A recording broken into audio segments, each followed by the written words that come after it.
So let's go on to talk about the type of wallpaper, the quality of wallpaper.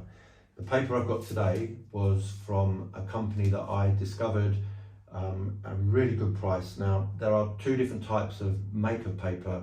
The paper itself, there's woven and non-woven.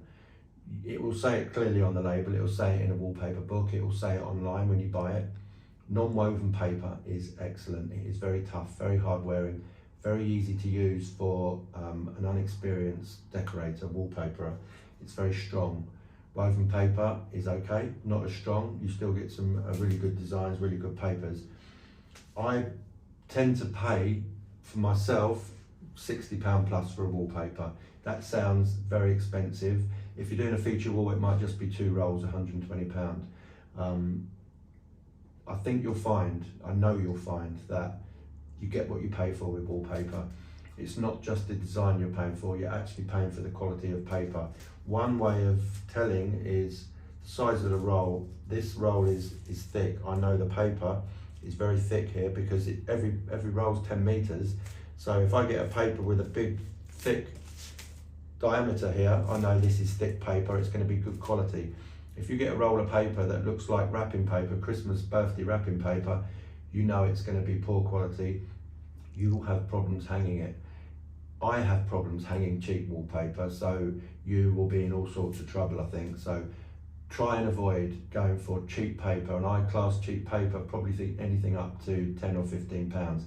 Once you get above that, into the 15, 20 pound range, then you're getting reasonable quality. Papers go up to in the hundreds. For murals, you could pay £300 for a mural for one wall. So be sensible, obviously, it's what you can afford, what you want to spend, but try and avoid cheap papers. There are many brands of quality paper that you can look at. You can go online, you can go into a retailer, you can go into a decorator's outlet, and they'll have wallpaper pattern books for you with samples. Obviously, it's a lot easier to see it in the flesh. You're holding the paper, you're looking at it, rather than seeing a little square. If you go on your computer and you see a kind of an inch square piece of design, you can't really tell the colours, the look of the paper. When you see it a little bigger, it's a lot easier to imagine it on your wall. So some quality papers you will find will be made by companies such as Cole & Son, Sophony, Osborne & Little, Farrow & Ball. There's Sanderson's and Harlequin. Sanderson's have bought a lot of wallpaper companies. They won't be called Sanderson, but the Sanderson Group will own them. And I know anything made or owned by the Sanderson Group will be quality. When I turn up at a job and a customer presents me with a wallpaper that's very expensive and says to me, I had a decorator or I had a painter working here, but he wouldn't hang this because it was so expensive, he was a little nervous.